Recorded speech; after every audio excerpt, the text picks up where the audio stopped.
සුවහසක් ලෝකවාසී සැදැහැති දනන්ගේ දහම් පිපාසය සංසිඳුවන පිණිස. එක්සත් රාජධානයේ යෝක්ෂය ප්‍රාන්තයේ ලීඩ්ස් බෞද්ධ විහාරස්ථානයේ සදහම් දම් අමා දහරා මෙසේ ගලා යන වගයි. අප විහාරස්ථානය මගින් පවත්වන මාසික ධර්මදේශනා පින්කම් මාලාවේ තවත් එක ධර්මදේශනාවක් ඔබගේ ප්‍රඥාලෝකෙ පිණිස මෙසේ තිලෙන කෙරේ. අද දේශකයන්න් වහන්සේ ලීඩ්ස් බෞද්ධ විහාරවාසී රාජකීය පණ්ඩිත ශාස්ත්‍රපති පූජ්‍යපාද පන්නල සුමන ස්වාමින්දයන් වහන්සේ.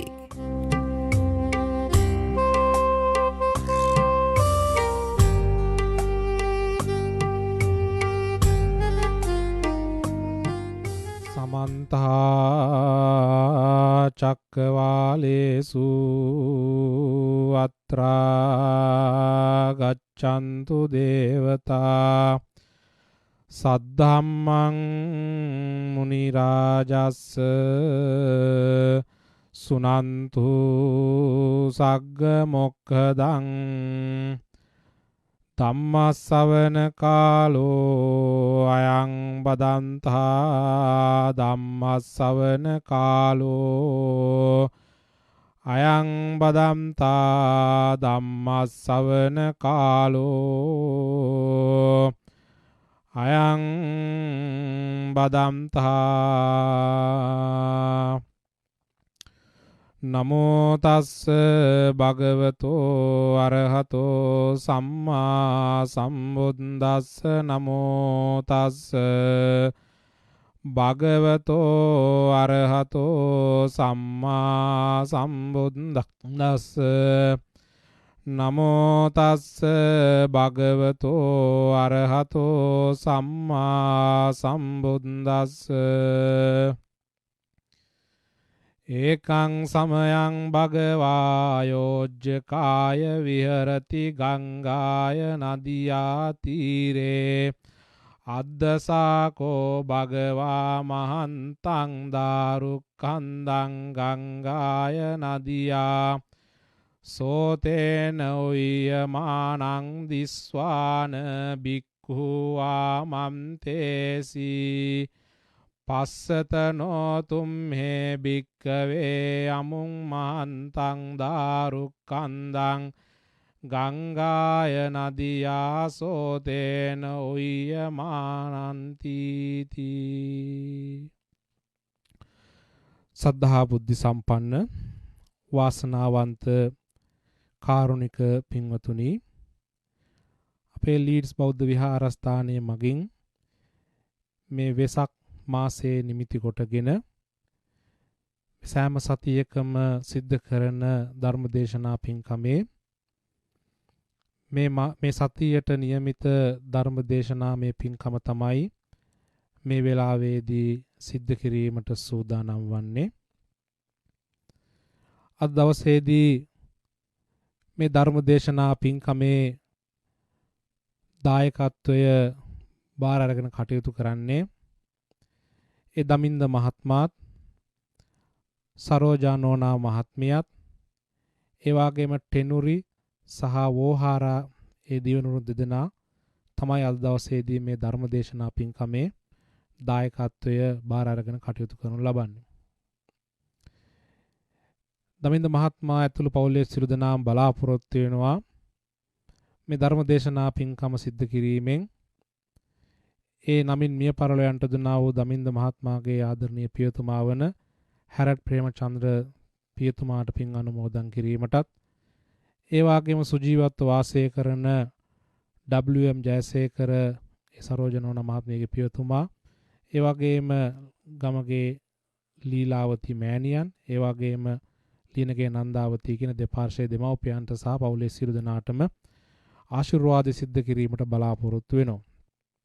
දමින්ද මහත්මයාත් නෝනා මහත්මියත් සියලු දෙනාම ඒ ලීඩ්ස් විහාරස්ථානය කේන්ද්‍ර කරගනිමින් සිද්ධ කරන්නා වූ විශේෂයෙන් අලුත් අවුරුදු උත්සව, ඒ වගේම වෙසක් පින්කම්, කටන පින්කම් වලදී තමන්ගේ දායකත්වය දායකව විදිහට ලබා දෙමින් කටයුතු කරනවා. විශේෂයෙන් මේ නව විහාර ව්‍යාපෘතියේදී ඒ කටයුතු සාර්ථක කරගන්නට ඒ පවුලේ පින්වතුන් ඊ타මත්ම විශාල වෙහෙස මහන්සියක් දරමින් කටයුතු කරන අතර වාරයේදී තමයි මේ වෙසක් මාසයේදී මේ සතියක් පාසා අපි සිද්ධ කරන ධර්මදේශනා පින්කම් මාලාවේ අද දවසට નિયમિત ධර්මදේශනා පින්කමේ දායකත්වය බාර අරගෙන කටයුතු කරනු ලබන්නේ. මේ පින්වතුන් සියලු දෙනාම දන්නවා වෙසක් පොහොය අපි සියලු දෙනාටම වැදගත් වෙන්නේ ඇයි කියන කාරණාව. සිද්ධාර්ථ බෝසතාණන් වහන්සේගේ උප්පත්තියත් ඒ වගේම බුදු වීමත් බුදුරජාණන් වහන්සේගේ පිරිනිවන් පෑමත් කියන මේ තෙමඟුල සිද්ධ වූ දිනේ හැටියට තමයි අපි සියලු දෙනාම මේ වෙසක් පුර 15ක පොහොය දවස සමරනු ලබන්නේ. ආමිස පූජාවෙන් සහ ප්‍රතිපත්ති පූජාවෙන් සියලු දෙනාම ඒ ශ්‍රද්ධාව පෙරදරි කරගෙන ඒ සැමරීම බැතියෙන් අපේ ලංකාවෙත් ඒ වගේම අපි මේ ජීවත් වන මේ රටවල් වලත් බෞද්ධ ජනතාව ජීවත් වන අනිකුත් සෑම රටකම සාමාන්‍ය සිරිතක් හැටියට සිද්ධ කරනු ලබනවා. වර්තමානයේ මේ කාලවකවානුව තුළ මේ ලෝකයේ පුරාම අප ජීවත් වන පරිසරය තුළ මේ සියලුම ගොඩක් බොහෝ රටවල් වල ඇති වෙලා තිබෙන මේ COVID-19 වෛරස් තත්ත්වයේ හේතු කොටගෙන වෙනදා වාගේම අපිට ඒ වෙසක් පින්කම් සිද්ධ කරන්නට පුළුවන් කමක් ලැබුණේ නැහැ. එහෙම නැත්නම් අපේ ලීඩ්ස් විහාරස්ථානයේ මගින් වෙනදා වගේම අපේ යෝක්ෂේ දහම් පාසලත් එකතු කර ගනිමින් කරුණීය මහා සංඝරත්නය පෙරට කොට ගනිමින් ඒ දවසක් පුරාම වෙසක් සැමරුම ධර්මදේශනා භාවනා ආදී පින්කම් සහිතව ඒ සැමරීමක් අපි සූදානම් කර තිබුණා. මේ ඇති වූ තත්ත්වයේ හේතු කොටගෙන කටයුතු සියල්ලක්ම අවලංගු කරන්න අපිට සිද්ධ වුණා. ඒ නිසා තමයි අපිට මේ විදිහට මේ ඔන්ලයින් තාක්ෂණය ඔස්සේ ධර්මදේශනා පින්කම් පවත්වමින් මේ පින්වතුන්ට මේ ධර්මය බෙදා හැරීමට සිද්ධ වුණේ.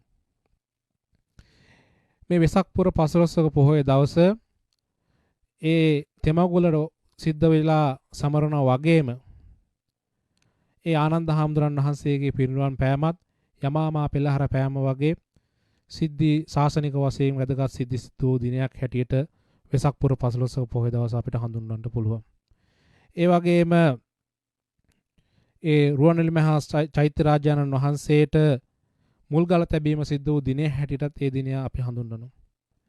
ඒ 2564 වන බුද්ධ වර්ෂයේ තමයි මේ වෙසක් පුර 15ක පොහොය දවසෙන් ආරම්භ වුණේ. එනිසා අපි සියලු දෙනාම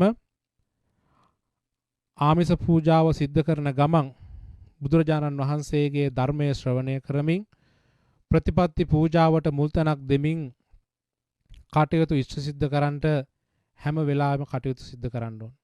ඒ නිසා මේ ප්‍රතිපත්ති පූජාවන් සිද්ධ කරනට වඩා ආමිස පූජාවන් සිද්ධ කරනට වඩා ප්‍රතිපත්ති පූජාවන් වැඩිවීමට හොඳම කාලය තමයි මේ කාලවකවානු වර්තමානයේ. මොකද අපි සියලු දෙනාම නිවස් වලට වෙලා වැඩ කටයුතු සිද්ධ කරගැනීමේ වෙනදට වඩා තරමක් නිදහසේ අපි කටයුතු සිද්ධ කරනවා. ඒ නිසා මේ කටයුතු සිද්ධ කරන ගමන් අපිට අපේ ජීවිතයේ යථාර්ථය අවබෝධ කරගැනීමෙන් ප්‍රතිපත්තිමය වශයෙන් අපේ ජීවිතය සාර්ථක කරගන්න බුදුරජාණන් වහන්සේගේ ධර්මයේ ශ්‍රවණය කරමින් කටයුතු කරන්න අප සියලු දෙනාටම ඉඩ ප්‍රස්තාව සැලසීලා තියෙනවා.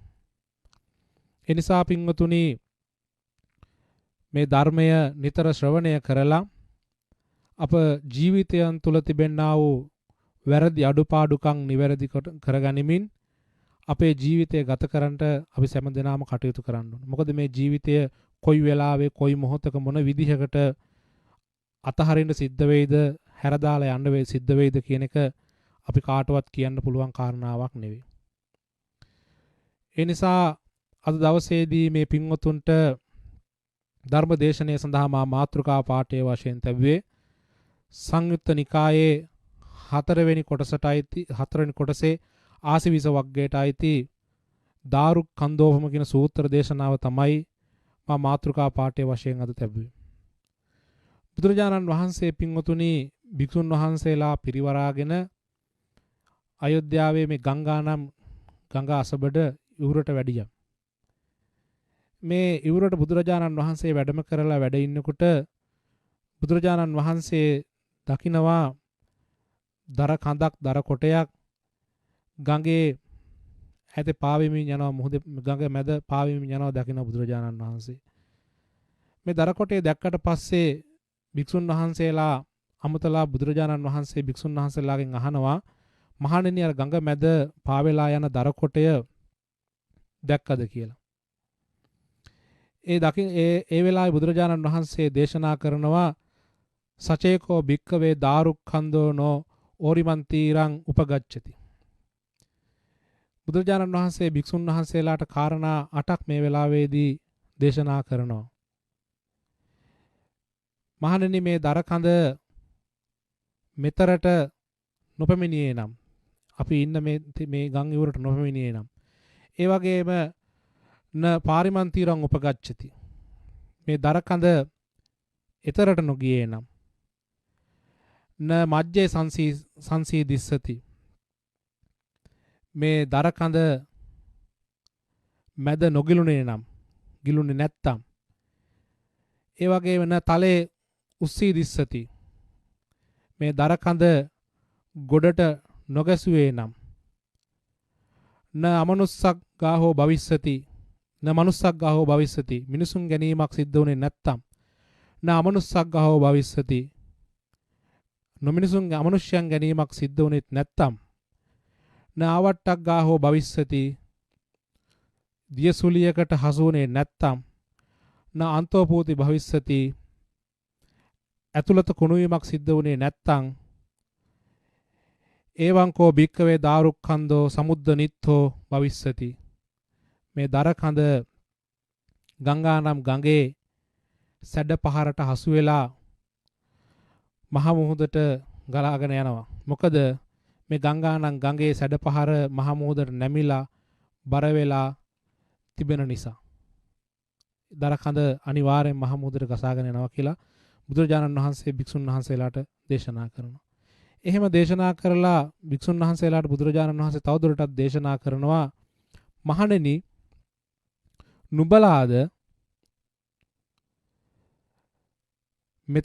මෙතරට නොපෙමිණියේ නම් එතරට නොපෙමිණියේ නම් ගඟ මැද නොගිලුනේ නම් ගොඩට නොගැසුවේ නම් මිනිස්යන්ගේ ගැනීමක් සිදු නොවුනේ නම් අමනුෂ්‍යයන් ගැනීමක් සිදු නොවුනේ නම් ඒ වගේම දියසුලියකට හසුවීමක් නොවුනේ නම් මැද කුණුවීමක් ඇතුළ කුණුවීමක් නොවුනේ නම් අනිවාර්යයෙන්ම සම්මා දිට්ඨිය නිසා නිවනට ළඟා වෙනවා.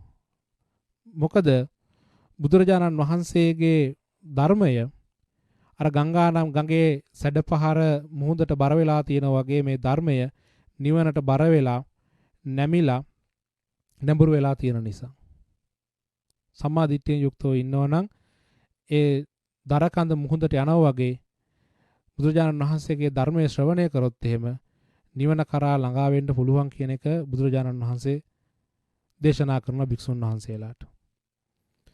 මේ දේශනාව අහගෙන හිටපු භික්ෂුන් වහන්සේ නමක් බුදුරජාණන් වහන්සේගෙන් අහනවා පින්වතුනි ස්වාමීනි භාග්‍යවත් බුදුරජාණන් වහන්සේ මේ ඊතර කියන්නේ මොකක්ද?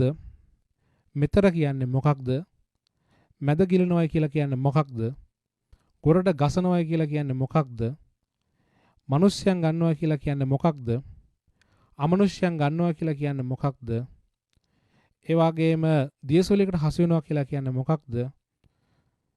ඇතුළත කුණු වෙනවා කියලා කියන්නේ මොකක්ද කියලා. ඒ වෙලාවේදී බුදුරජාණන් වහන්සේ ওই කාරණා එකිනෙක පැහැදිලි කරනවා භික්ෂුන් වහන්සේලාට. බුදුරජාණන් වහන්සේ දේශනා කරන මහණෙනි මෙතරට හසු වීම යනු මෙතර නමින් හඳුන්වන්නේ ආධ්‍යාත්මික ආයතන 6.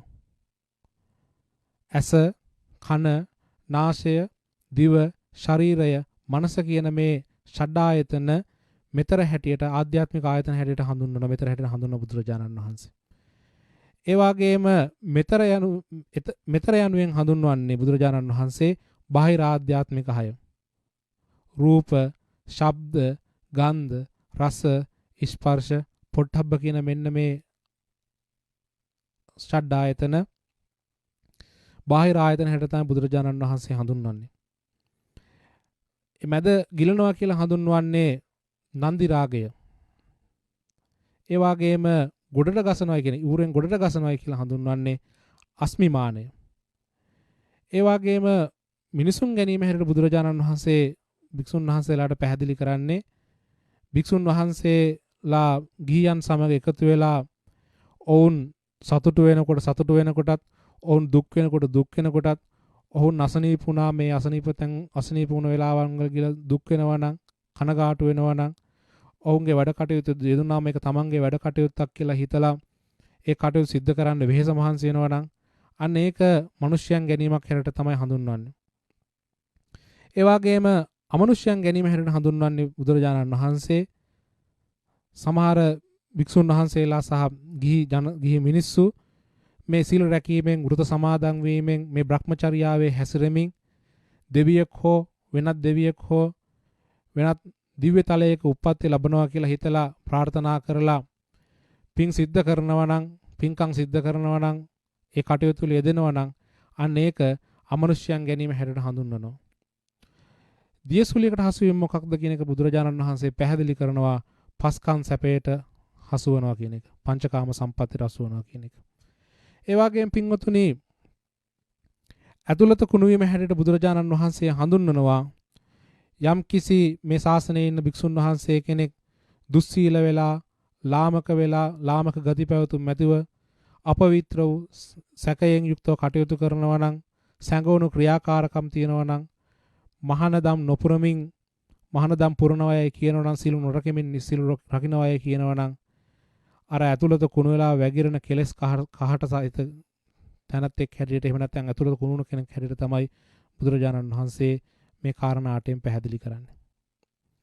මේ කාරණා 8 පැහැදිලි කරාට පස්සේ මේ දේශනාව අහගෙන හිටියා ගම් යූරේ තනකොළ කවන්නට තමන්ගේ ගවරැල රැගෙන පැමිණි ගෝපල්ලෙක් හිටිය නන්ද කියලා. නන්ද කියන ගෝපල්ලා බුදුරජාණන් වහන්සේ සමීපයට පැමිණිලා බුදුරජාණන් වහන්සේට කියනවා ස්වාමීනි භාග්‍යවත් බුදුරජාණන් වහන්සේ මම මෙතරට නොපෙමිණෙන්නෙමි මම එතරට නොපෙමිණෙන්නෙමි මම මැද නොගිලෙන්නෙමි මං ගොඩට නොගසන්නෙමි මම මිනිස්යන් ගැනීමක් සිද්ධ කරන්නේත් නැහැ අමනුෂ්‍යයන් ගැනීමක් සිද්ධ කරන්නේත් නැහැ ඒ වගේම දියසුලියකට හසුවන්නේත් නැහැ මැද කුණු වීමක් නොවන්නේත් නැහැ මම පැවිදි වෙලා උපසම්පදාව ලැබනවායි කියලා බුදුරජාණන් වහන්සේට මේ නන්ද ගෝපල්ලා ප්‍රකාශ කරා. ඒ වෙලාවේදී බුදුරජාණන් වහන්සේ නන්ද ගෝපල්ලාට දේශනා කරනවා ඔබ දැන් යම් කාර්යයකට පැමිණලා ඉන්නවා ගවයන්ට තනකොළ කවන්න. ඒ නිසා ওই කටයුතු නිමා කරලා ඒ ගවයෝ ස්වාමියාට බාර දීලා පැමිණෙන හැටියට බුදුරජාණන් වහන්සේ නන්ද ගෝපල්ලට ප්‍රකාශ කරනවා. නන්ද ගෝපල්ල බුදුරජාණන් වහන්සේට පිළිතුරු දෙනවා වසු පැටවුන්ට පැටියන්ට කැමතුණු මේ දෙනුන් ගෙදරට යන වෙන කොහෙවත් යන්නේ නැහැයි කියලා. ඒ වෙලාවේ තමයි බුදුරජාණන් වහන්සේ දේශනා කරන්නේ නෑ මේක ගිහිල්ලා ස්වාමියාට ගවයෝ බාර දීලා ස්වාමියාගේට කියලා මෙහෙම මහාන වෙන්න යනවා කියන එක ප්‍රකාශ කරලා නැවත පැමිණෙන හැටියට බුදුරජාණන් වහන්සේ නන්ද ගෝපල්ලට ප්‍රකාශ කරනවා. නන්ද ගෝපල්ලා ගිහිල්ලා ගවයෝ ස්වාමියාට බාර දීලා නැවත බුදුරජාණන් වහන්සේ සමීපයට පැමිණලා ස්වාමීනි මම ගෝපල්ලෝ මේ ගවයෝ ගෝපල්ලට බාර දීලා මේ ස්වාමියාට බාර දීලා මම පැමිණියයි කියලා ප්‍රකාශ කළා. බුදුරජාණන් වහන්සේ සමීපේ පැවිදි උපසම්පදාව ලබාගෙන ඒ භික්ෂුන් වහන්සේලාගෙන් වෙන් වෙලා නන්ද හාමුදුරන් වහන්සේ ඒ බ්‍රහ්මචර්යාවේ හැසිරලා සියලු දුක් නිමා කරගෙන තමන් වහන්සේ තනිවම සොකීය ඥාණයෙන්ම ඒ ධර්මයේ තනිව අවබෝධ කරගෙන යම් කෙනෙක් ගිහිගේ හැරදාලා පැවිදිවන්නේ මොන කාරණාවකටද කියන කාරණා ඒකායන අරමුණ ඇතිව ඒ එකම අරමුණ හිතේ තියාගෙන වීරිය ඇති කරගෙන මහන්සි වෙලා ධර්මයේ වහ අවබෝධ කරගෙන නැවත જાතියක් ඇති නොවන විදිහට මේ චතුරාර්ය සත්‍ය ධර්මයන් අවබෝධ කරගෙන උතුම් වූ රහත් භාවයට පැමිණෙන්නට යෙදුණා. ඕක තමයි පින්වතුනි මේ දාරුක්ඛන්දෝපම සූත්‍රය නමින් බුදුරජාණන් වහන්සේ සංයුත්ත නිකායේදී දේශනා කරපු සූත්‍ර ධර්මය. මේ දාරු කියලා කියන්නේ පින්වතුනි දර කියන එකට, කන්ද කියලා කියන්නේ කන්දට නෙමෙයි නැත්නම් දර කොටයට. මේ දර කොටයක් උපමා කරගනිමින් තමයි බුදුරජාණන් වහන්සේ මේ දේශනාව ගංගානම් ගංගා අසබඩදී භික්ෂුන් වහන්සේලා පිරිසකට දේශනා කරනු ලබන්නේ. පින්වතුනි මේ දර කඳ හැටියට බුදුරජාණන් වහන්සේ උපමා කරේ මේ අපිට සාමාන්‍ය ජනතාවට. සාගරයේ හැටියට දේශනා කරන්නට යෙදුනේ නිවන. ගඟ තමයි ධර්මය. එතකොට මේ සංසාර ගමනේ ජීවත් වෙන පුජ්‍යලයකට නිවන් දැකීමට හේතු කොටගෙන ධර්මය මෙනෙහි කරන පුජ්‍යලයකට ඔන්න ඔය කියන බාධා 8ට, ඔය බාධා 8න් එකකට හෝ අහු වුණොත් එහෙම නිවන කරා ළඟා වෙන්න බැරි බව, නිවන කරා යන්න බැරි බව බුදුරජාණන් වහන්සේ පැහැදිලි කරනවා. එනිසා අපිටත් මේ ජීවිතය තුළ ඔය කියන බාධක 8න් එකකට හරි අසු වෙන්න සිද්ධ වුණොත් එහෙම අපිත් මේ සසරේ කොහේ හෝ තැන්ක, කොහේ හෝ ස්ථානයක සැරිසරමින් ජීවත් වෙන්න සිද්ධ වෙනවා. එනිසා මේ සූත්‍රයෙන් කරුණු පැහැදිලි කරන විදිහට මේ ඊතර මෙතර ඒ වගේම මැද ගිලීම, ගොඩට ගැසීම, මිනිස්යන් ගැනීම, අමනුෂ්‍යයන් ගැනීම, සුලියකට හසුවීම, ඒ වගේම ඇතුළත කුණුවීම කියන කාරණා 8 පිළිබඳව අපි අවබෝධ කාරණා අවබෝධ කරගන්න ඕන. ඒ අවබෝධයෙන් යුක්තව කටයුතු කරනවා නම් අපිට පින්වතුනි මේ සසරේ ওই බාධා 8ට හසු වෙන්නේ නැතුව උතුම් වූ නිවන නැමැති මහ මුහුදට බුදුරජාණන් වහන්සේගේ ධර්මය මෙනෙහි කරමින් ගමන් කරන්නට ඒ தත්ත්වයටපත් වෙන්න පුළුවන්කමක් ලැබෙනවා. මේ පළවෙනි කාරණේ තමයි පින්වතුනි මෙතර හැටියට හඳුන්වන්නේ. මෙතර හැටියට හඳුන්වන්නේ. ඒ මෙතර හැටියට හඳුන්වන්නට යෙදුනේ ආධ්‍යාත්මික ආයතන 6. යම් කෙනෙක් මේ අභ්‍යන්තර ආධ්‍යාත්මික ආයතන 6ට ඇස, කන, නාසය, දිව, ශරීරය, මනස කියන මෙන්න මේ ආයතන වලට හසු වෙනවා නම් ඒ කෙනාට මේ ජීවිතයේදී නිවන කරා යන්න පුළුවන් කමක් හම්බෙන්නේ නැහැ. අර දර කොටය මෙතරට ගොඩ ගැසුව මුහුදට යන්නේ නැහැ වගේ ඒ කෙනාට මේ ජීවිතයේදී නිවන කරා යන්න හම්බෙන්නේ නැහැ. ඒ වගේම ඊතර හැටියට බුදුරජාණන් වහන්සේ මේ සූත්‍ර දේශනාවේදී පැහැදිලි කරන්නේ රූප, ශබ්ද, ගන්ධ, රස, ස්පර්ශ කියන මෙන්න මේ පොට්ටබ්බ කියන මෙන්න මේ ආයතන 6. යම් කෙනෙක් ඔය ඊතර හෝ මෙතර හැටියට හඳුන්වන බාහිර හෝ ආධ්‍යාත්මික ආයතන වලට හසු වෙනවා නම් ඒ ආයතන වලට හසු වෙනවා නම් ඒ කෙනාට නිවන ළඟා කරගන්න පුළුවන් කමක් ලැබෙන්නේ නැහැයි කියලා බුදුරජාණන් වහන්සේ පැහැදිලි කරනවා. ඒ බව බුදුරජාණන් වහන්සේ පැහැදිලි කරලා තියෙනවා බ්‍රහ්මන ධම්මපදයේ බ්‍රහ්මන වර්ගයේ එක ගාථා ධර්මයකින්. යස්ස පාරං අපාරං වා පාරාපාරං නවිජ්ජති වීතද්දරං විසංයුත්තං තමහම් බ්‍රූමි බ්‍රහ්මනම්. යම් කිසි පුජ්‍යලයක් ඔය ඊතර හෝ මෙතර තියෙන බාහිර ආධ්‍යාත්මික ආයතන වලට හසු වෙනවා නම් ඒ ආයතන වලට යම් කිසි කෙනෙක් හසු වෙනවා නම් එයාගේ ඒ කෙලෙස් වලට අසු වෙනවා නම් ඒ කෙනාට රහත් භාවයටපත් වෙන්න බෑ. එහෙම අහු නොවුනොත් එයාට බ්‍රහ්මණෙක් එහෙම නැත්නම් රහත් භාවයටපත් වෙන්න පුළුවන් කියන එක බුදුරජාණන් වහන්සේ ඒ ගාථා ධර්මයේදී පැහැදිලි කරනවා. ඒ වගේ තමයි පින්වතුනි අපිත් ඔය ඊතර හැටියට හඳුන්වන ආයතන වලටත් මෙතර හැටියට හඳුන්වන ආයතන වලටත් ආධ්‍යාත්මික ආයතන සහ බාහිර ආයතන වලට මේ ඇස, කන, නාසය, දිව, ශරීරය, මනස කියන ආයතන 6ටත් රූප, ශබ්ද, ගන්ධ, රස, ස්පර්ශ, පොට්ටබ්බ කියන ආයතන වලටත් හසු වුණොත් එහෙම අපටත් මේ සසරේ කොහේ තැනක හිර වෙලා ජීවත් වෙන්න ඒ දේවල් අල්ලගෙන ජීවත් වෙන්න සිද්ධ වෙනවා. මේ ආයතන වලට යම් කෙනෙක් බැඳෙනවා නම් තණ්හාවෙන් උපාදානය කරගන්නවා නම් පින්වතුනි ඒ කෙනාට මුහුදට යන්න පුළුවන් කමක් ලැබෙන්නේ නැහැ. මොකද පින්වතුනි තණ්හාව ඇති වෙන්නේ විඳීම කියන කාරණය මුල් කරගෙන. මේ තණ්හාව ඇති වෙන්නේ විඳීම කියන කාරණාව මුල් කරගෙන. පින්වතුනි, ඇහැයි රූපයයි ස්පර්ශ වෙනකොට ඒ විඳීම ඇති වෙනවා. ඇහැට රූප ස්පර්ශ වෙනකොට ඔන්න ඔය කියන විඳීම ඇති වෙනවා. තින්නම් සංගති පස්සෝ, මේ ඇහැයි රූපයයි ස්පර්ශ වෙනකොටම තමයි ඔය දැනීම, එහෙම නැත්නම් මේ විඥානය කියන එක පහළ වෙන්නේ. පස්සපච්චය වේදනා. ස්පර්ශය නිසා තමයි අපිට විඳීමක් ඇති වෙන්නේ. ඒතර ස්පර්ශයක් නැත්තම්, ගැටීමක් නැත්තම් විඳීමක් ඇති වෙන්නේ නැහැ පින්වතුනි. එතකොට තමයි පින්වතුනි අපි මේ දේවල් උපාදානය කරගන්නේ හොඳයි, සැපයි, ලස්සනයි කියන කාරණාත් එක්ක අපි උපාදානය කරගන්නේ.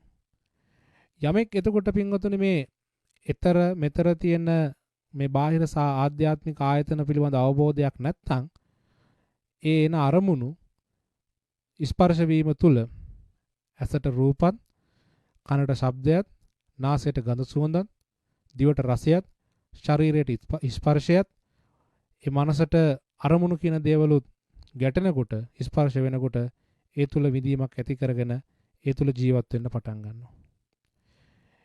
හැබැයි පින්වතුනි මේ බාහිර සහ ආධ්‍යාත්මික ආයතන වලට ඇතිවෙන අරමුණු හේතු ප්‍රත්‍යයෙන් හටගෙන හේතුව නිරුද්ධ වීමෙන් නැති වෙලා යනවා.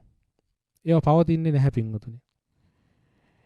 ඒ කියන්නේ මේ අනිත්‍ය ධර්මතාවය අපි වටහා ගන්න ඕන. බාහිර ආයතනත් අනිත්‍යයි පින්වතුනි. මේ අභ්‍යන්තර ආයතනත් අනිත්‍යයි.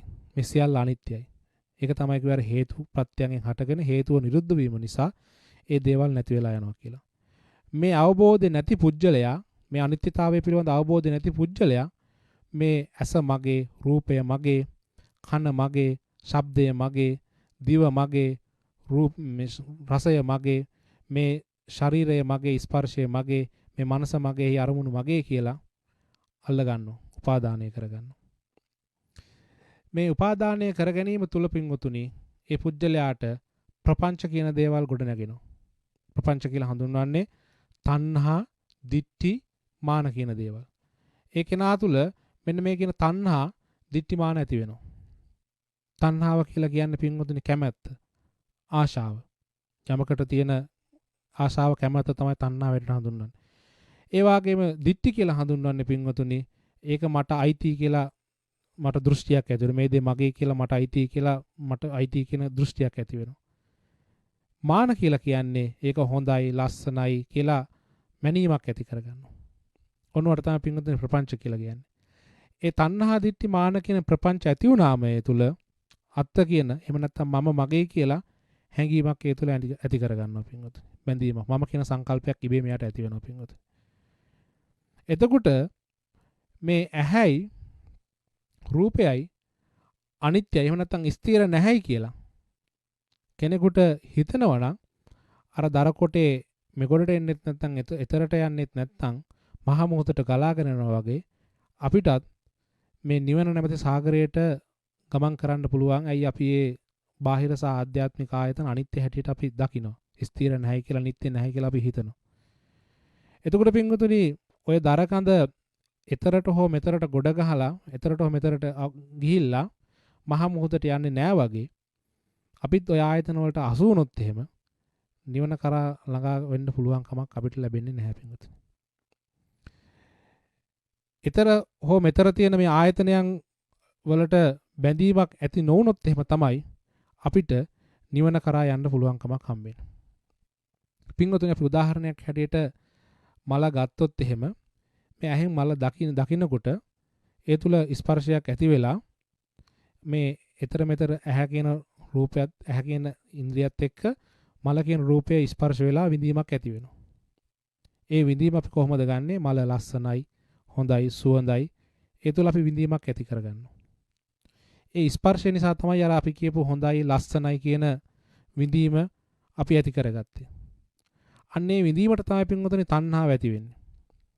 ඒ විඳීමට තමයි අපි තණ්හාවෙන් බැඳෙන්නේ. ඒ විඳීමට තණ්හාවෙන් බැඳුනාම අපි මල දිහා බලනකොට හිතනවා මේ මල මේ පර වෙන්නේ නැහැයි කියලා. ඒත් මොකද අපි ඒ ආසාවෙන්, කැමැත්තෙන්, තණ්හාවෙන් බැඳිලා තමයි මේ මල දිහා බලන්නේ. ඒක පවතින දෙයක් හැටියට තමයි අපි හිතන්නේ. පර වෙනවා කියලා අපිට හිතෙන්නේ නැහැ පින්වතුනි මේ වෙලාව තුල. හැබැයි අපි දන්නවා මේ මල පර වෙනව නැති වෙනවා කියලා. නමුත් අපි දකින්න මොහොත තුල අපිට තියෙන ආසාව කැමැත්තත් එක්ක තණ්හාවත් එක්ක අපි එහෙම මේ දේ දැකීම තුල අපි ඒක නැති වෙනවයි කියලා කොයි වෙලාවකවත් අපි පින්වතුනි හිතන්නේ නැහැ. ඒ වගේ තමයි පින්වතුනි අනිත් ආයතන වලට අපි ගන්න අරමුණු ඒ විදිහටම තමයි අපි හිතන්නේ. මේ දේවල් හොඳයි, සැපයි, ලස්සනයි කියන එක තමයි අපි හිතන්නේ.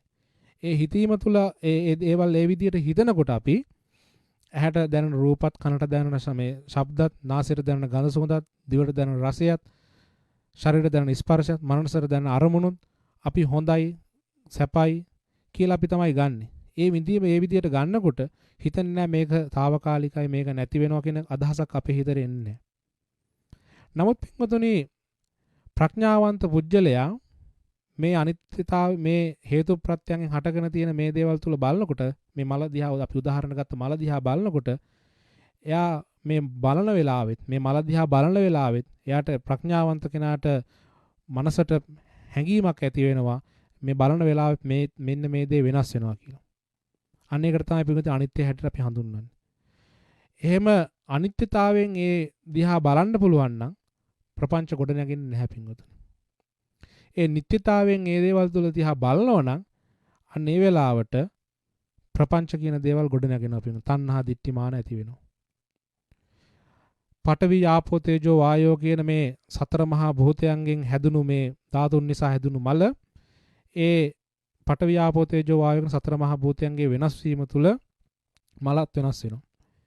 ඒ කියන්නේ අවුව, වැස්ස, පස, පොහොර, බීජ මේ වගේ දේවල් වල තියෙන යම් යම් දේවල් හේතු කොටගෙන මේ මල වෙනස් වෙනවා පින්වතුනි. සමහරක් විට වතුර වැඩි වුණොත් එහෙම ඒ මල හැදෙන්නේ නැති වෙන්න, අවුරශ්මිය වැඩි වුණොත් ඒ මල ඉක්මනින් පර වෙන්න. ඒ වගේ දේවල් වෙන්න පුළුවන්. ඒකයි අර කිව්වේ ධාතුන්ගෙන් හටගෙන ධාතු වෙනස් වීම තුළ මේ මල වෙනස් වෙනවායි කියලා. හැබැයි ඒ ධාතුන්ගෙන් හටගත්ත මල උදේ පිපිලා හවසට පර වෙනවා.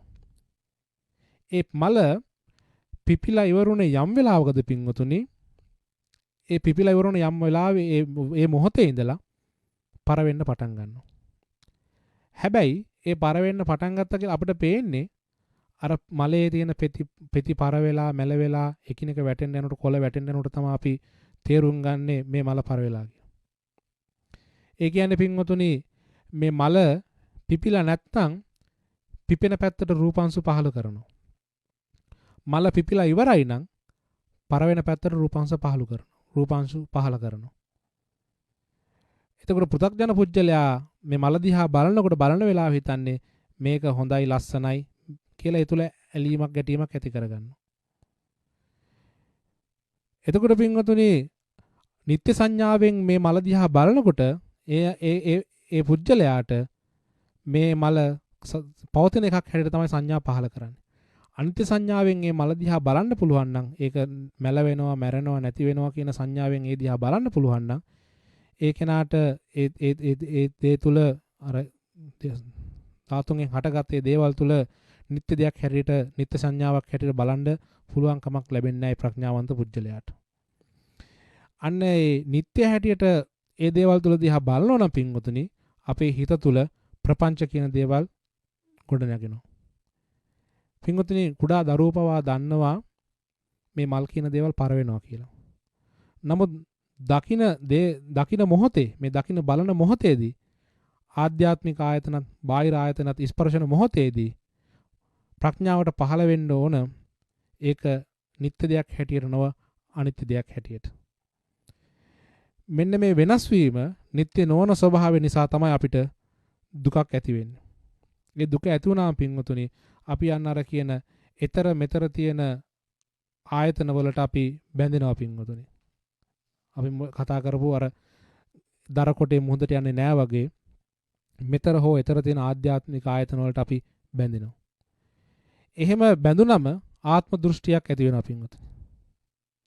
ඒ බාහිර සහ ආධ්‍යාත්මික ආයතන මගේ කියලා තමාගේ කියලා මට අයිති කියලා දෘෂ්ටියක් ඇතන දෘෂ්ටියට බැස ගන්නවා. එහෙම බැහැගෙන ඉන්නකොට පින්වතුනි මම රූපවත්ය, රූපය මගේය, මම රූපය මා තුල පිහිටා ඇත, මම රූපය තුල පිහිටා ඇත කියන විෂයාකාර සක්කාය දිට්ඨියකට අපි බැස ගන්නවා පින්වතුනි. රූපය මමය මගේ රූපය කියලා මම රූපය තුල ඉන්න රූපේ මා තුල ඉන්නවා කියලා විසියාකාර සක්කාය දිට්ඨියකට අපි බැස ගන්නවා පින්වතුනි. එහෙම සක්කාය දිට්ඨියක් ඇති වුණාම තමන් තුල අත්තානුවාදයක් ඇති වෙලා දිට්ඨි අනුසය කෙනෙක් ගොඩ නැගෙනවා. දිට්ඨි අනුසය කියලා කියන්නේ අර මගේ මාගේ කියලා තියනවා කියන පිළිගැනීමක් ඇති වෙන එක. ඇති කර ගන්නවා. එතකොට පින්වතුනි මේ බාහිර ආයතනවල සහ අහන දකින ස්පර්ශන මේ දේවල් නිත්‍ය දේවල් හැටියට දකිනකොට ditthya අනුසයට ditthya අනුසය නිසා තමයි එහෙම දකින්න හැටියට අපි හේතු පහල කරගන්නේ. අනුසය ධර්ම 7ක් දේශනාව තුළ සඳහන් කරලා තියෙනවා. ඒකෙන් පළවෙනි එක තමයි පින්වතුනි ditthya අනුසය කියලා කියන්නේ. යම් පුජ්‍යලයකට මේ ditthya අනුසය දුරු කරගන්න පුළුවන් නම් එයාට සම්මා දිට්ඨි ඥානය පහල කරගන්න පුළුවන්කමක් හම්බ වෙනවා. සම්මා දිට්ඨි ඥානය පහල කරගන්න පුළුවන්කමක් හම්බ වෙනවා. සම්මා දිට්ඨි ඥානය පහල වෙනවා කියලා කියන්නේ පින්වතුනි ප්‍රඥාව පහල වෙනවා කියලා කියන්නේ දිට්ඨි අනුසය නැති වෙනවා කියලා. මගේ මාගේ කියලා ඒ පුජ්‍යලයා කොයි වෙලාවකවත් හිතන්ට පෙළෙන්නේ නැහැ මේ හේතු ප්‍රත්‍යයෙන් හටගත්ත දේවල්. හේතු නැති වෙනකොට ඒ දේවල් නැති වෙනවා කියලා එයාගේ ප්‍රඥාවට පහල වෙන්න පටන් ගන්නවා පින්වතුනි. මේ දිට්ඨි අනුසය දුරු වෙන්න නම් මේ ඇස කන නාසය දිව ශරීරය මනස සහ මේ තියෙන ආධ්‍යාත්මික ආයතන ඒ වගේම රූප ශබ්ද ගන්ධ රස ස්පර්ශ පොට්ටබ්බ කියන මේ බාහිර ආයතන මේ දේවලුත් අනාත්ම හැටියට කෙනෙකුට ආйти නැති දේවල් හැටියට දකින්න පුරුදු වෙන්න ඕන පින්වතුනි. ඒ කියන්නේ ඇහැයි රූපයයි මම නොවේ මගේ නොවේ මා වසඟේ තියාගන්න බැහැ කියන එක. කනයි ශබ්දයි ඒ වගේම දිවට දැනෙන රසයත් නාසයට දැනෙන ගඳ සුවඳත් ශරීරයට දැනෙන ස්පර්ශයත් මනසට දැනෙන අරමුණුත් මම නොවේ මගේ නොවේ මා වසඟේ තියාගන්න බැහැයි කියලා ඒ කෙනාට අදහසක් පහළ වෙන්න ඕන. හැඟීමක් ඇති වෙන්න ඕන. ප්‍රඥාවට පහළ වෙන්න ඕන පින්වතුනි.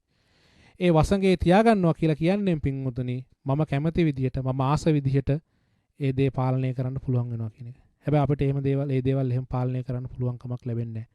ඒ දේවල් තුළ මේ අනිත්‍යතාවය එහෙම නැත්නම් මේ වෙනස් වීම කියන දේ තියෙනවා පින්වතුනි. ඒ දේවල් ආත්මීය වශයෙන් අපට ගන්න බෑ.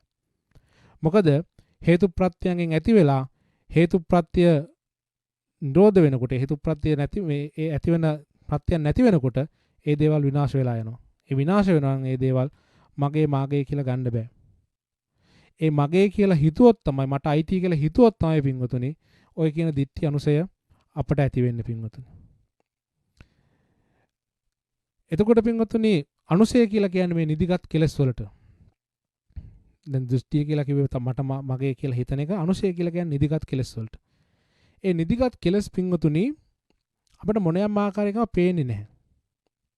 සමහරක් කෙලස් තියෙන අපිට උඩු එහෙම පේන පහළ සමහරක් මතු පිට පහළන කෙලස් තියෙනවා. හැබැයි මේ නිදිගත් කෙලස් එහෙම අපිට පේන්නේ නැහැ පින්වතුනි. ඒ දේවල් වලට අවශ්‍ය ප්‍රත්‍යපහසුකම් හම්බුනාම හේතු ඇතුණාම තමයි මේ දේවල් නැවත උඩට එන්න පටන් ගන්න. හරියට අර අලු යට තියෙන ගින්දර වගේ ගිනි වගේ ඒකට අවශ්‍ය කරන හේතු යෙදුනම නැවතපත් වෙනවා. මුඩින් පේනවා ගින්දර නෑ වගේ අඟුරු නෑ වගේ අලු ටික උඩින් තියෙනකොට. හැබැයි ඒ හේතු යෙදෙනකොට නැවත ඒ ගින්දරපත් වෙන්න පටන් ගන්නවා. ඒ වගේ තමයි මේ නිදිගත් කෙලස් වලටත් අවශ්‍ය හේතුන් යෙදුනම නැවත අවදි වෙන්න පටන් ගන්නවා. ඒ කියන්නේ දැන් සමහරක් වෙලාවට අපේ හිත තුළ අපිට වර්තමානයේ යම් සිද්ධියක් සිද්ධ වෙනකොට අතීතයේ ඒහා සමානව සිද්ධ වෙච්ච සිද්ධි අපේ හිතට මතකයට නැගෙන්නේ. ඒක කොහේ තිබ්බද කියලා දන්නේ නැහැ. නමුත් ඒ වෙලාව තුළට එනවා. ඒක තවදුරටත් පැහැදිලි කරනවා නම් දැන් පින්වතුනි අපේ හිත තුළ තරහ තියෙනවද? නැහැ. හැබැයි තරහ නැති වෙලා තියෙනවද? නැහැ. හැබැයි තරහ වෙන්න යම් හේතු යෙදුනොත් එහෙම අපේ හිතට තරහ එනවා. දැන් මේ වෙලාවේ තරහ නැති වුණාට අපේ හිත තුළ තරහ නැති වෙලත් නැහැ පින්වතුනි. හැබැයි ඒ තරහ එන්න යම් හේතුවක් යෙදුනොත් එහෙම තරහව අපේ හිතට එනවා. ඒ වගේම තණ්හාවත් එහෙමයි. දැන් අපේ හිත තුළ තණ්හාව නැති වෙලා තියෙනවද? නැහැ පින්වතුනි. තණ්හාව නැති වෙලා නැහැ. හැබැයි අපි තණ්හාව දුරු කරලා දිනවා. ඒ දුරු කරලත් නැහැ පින්වතුනි. හැබැයි තණ්හාව මේ වෙලාවේ නැති වුණාට එහෙම දුරු කරලා නැති වුණාට තණ්හාවට හේතු යෙදුනම ඒ තණ්හාව නැවත පහළ වෙනවා පින්වතුනි. රාගයත් එහෙම තමයි පින්වතුනි. රාගය නැති වෙලාද? නැහැ පින්වතුනි. හැබැයි අර හේතු යෙදුනම ඒ රාගය නැවත පහළ කරනවා පින්වතුනි. අන්නේ කොහේ ඒ දේවල් වලට තමයි පින්වතුනි අනුසය හැටියට හඳුන්වන්නේ. මේ හේතු ප්‍රත්‍යයන්ගෙන් ඒවට යෙදුනම අර සැඟ වෙලා තියෙන අනුසය ධර්මයන් නැවත එනවා. ඒ නිසා මේ අපේ හිත තුළ තියෙන සක්කාය දිට්ඨිය කියන එක දුරු කරගන්න පුළුවන් නම් අපිට පුළුවන් කමක් ඇති වෙනවා මේ ජීවිතයේ තියෙන යථාර්ථය අවබෝධ කරගෙන ඒ දේවල් අනිත්‍ය හැටියට අපිට දකින්න පුළුවන් කමක් තිබෙනවා. සක්කාය දිට්ඨිය ඇති වුණාම තමයි පින්වතුනි පංචස්කන්ධය ග්‍රහණය කරන ලබන්නේ. ඒ පංචස්කන්ධය ග්‍රහණය කරගත්තා කියලා කියන්නේ පංච උපාදානස්කන්ධ හැදෙනවා කියන එක. යම් කෙනෙක් පංචස්කන්ධය ග්‍රහණය කරගත්තම සක්කාය දිට්ඨිය ඇති කරගෙන ඒ කෙනා තුල පංච උපාදානස්කන්ධ ඇති වෙනවා. පංචස්කන්ධය සාමාන්‍ය පින්වතුනි රහතන් වහන්සේලාටත් තියෙනවා. හැබැයි පංච උපාදානස්කන්ධ ඇති කර ගැනීමෙන් තමයි පංචස්කන්ධයට පංච උපාදානස්කන්ධ ඇති කර ගැනීමෙන් තමයි මේ පංච උපාදානස්කන්ධ ඇති වෙන්නේ. මේ රූප වේදනා සංඥා සංකාර විඥාන කියන මේවා තමයි පංචස්කන්ධය හැටියට හඳුන්වන්නේ.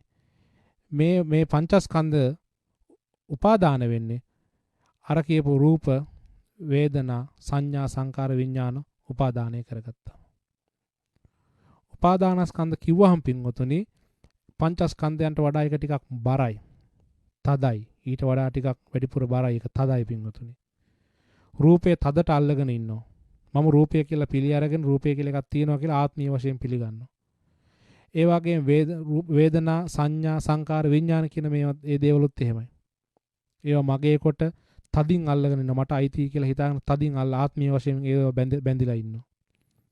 නමුත් මෙහෙම ආත්මීය වශයෙන් පිළි අරගෙන ඉන්නකොට තමයි උපාදානස්කන්ධ බවටපත් වෙන්නේ. හැබැයි පින්වතුනි එහෙම හැම දෙයක්ම උපාදානස්කන්ධ වෙන්නේ නැහැ. ඒ උපාදානස්කන්ධ වෙන්නේ හිතේ තියෙන ගතියත් එක්ක. දැන් අපි ඉදලක් අරගෙන අතු ගාලා ඉදල වෙනදා තියෙන දන නැතුව වෙන තැනක තියලා දවස් 2-3ක් ගියාම අපිට ඕක අමතක වෙනවා. ඒ අමතක වෙනකොට ආයෙ ගිහිල්ලා පුරුද්දට වගේ අතන බලනකොට ඉදලා නැහැ. අයියාර හිතට තදින් උපාදාන වෙලා නැති නිසා ගිහිල්ලා ආයෙ නැතෝ ටිකක් එහෙම හොයලා බලනකොට ඉදලා හම්බ වෙනවා. එහෙම වෙන්න හේතුව අර උපාදානය කරගත්තේ නැති නිසා. ඒ උපාදානය වෙලා නැහැ ඒව. හැබැයි උපාදානය වෙච්ච දේවලුත් තියෙනවා. සාමාන්‍යයෙන් අපි ගත්තොත් යම් කිසි වටිනා සම්මත මිල මුදල් රිදී ආභරණ එහෙම නැත්නම් මොකක් හරි වස්තුවක් අපි කොහේ හරි තැනක ගිහිල්ලා සංගවනවා, තැම්පත් කරනවා. ඒ තැම්පත් කරන්නේ අන්න අරගෙන උපාදාන සිතුවිල්ලත් එක්ක. ඒක තියා තදට හිතට අල්ලලා තියෙනවා. තැම්පත් කරන තැන ගිහිල්ලා උපාදානය. ඒක කවදාකවත් අපිට එහෙම තිබ්බට අමතක වෙන්නේ නැහැ පින්වතුනි.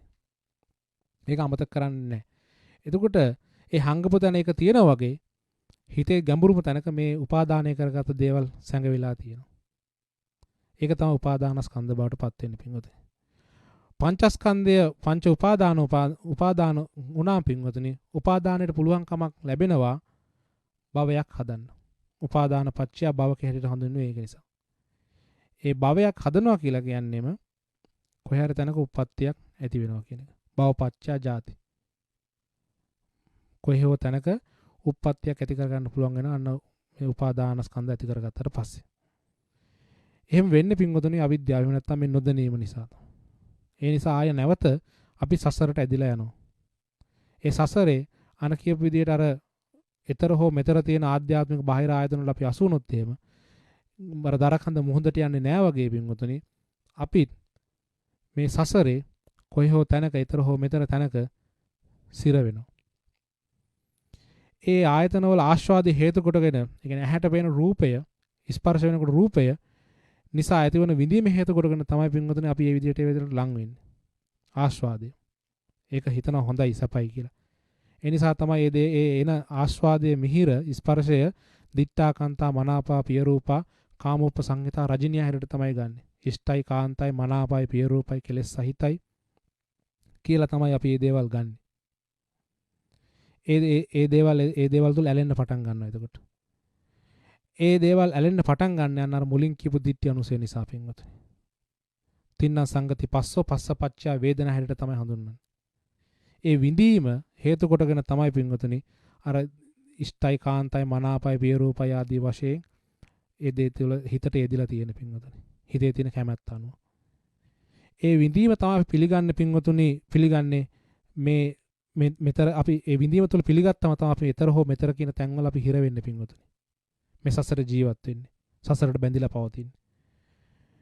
ඒ දේ මට අයිති මගේ කියලා හිතලා ආත්මීය වශයෙන් අපි අල්ලගෙන අයෝනිසෝ මනසිකාරයෙන් යුක්තව කටයුතු කරනකොට ඒ අයෝනිසෝ මනසිකාරයෙන් පෙරටු කොට ගැනීමෙන් කටයුතු කරනකොට ওই පංච ආයතන සියල්ලටම ආයතන 6ටම ඇති බාහිර ආධ්‍යාත්මික ආයතන 6ට ඇති වෙන සියලුම සිතුවිලි අපි ප්‍රිය දේවල් හැටියට තමයි අපි දකින්නේ. අයෝනිසෝ මනසිකාරයෙන් මේ දේවල් තුල බලනකොට. ඒ නිසා අපි මේ දේවල් දිහා යෝනිසෝ මනසිකාරයෙන් බලන්න පුළුවන් නම් හරි විදිහට ධර්මානුකූල ප්‍රඥාවෙන් යෝනිසෝ මනසිකාරයෙන් මේ දේවල් තුල බලන්න පුළුවන් නම් අපිට මේ දේවල් තුල තියෙන අනිත්‍යතාවය මෙනෙහි කරගන්න පුළුවන් කමක් ලැබෙනවා.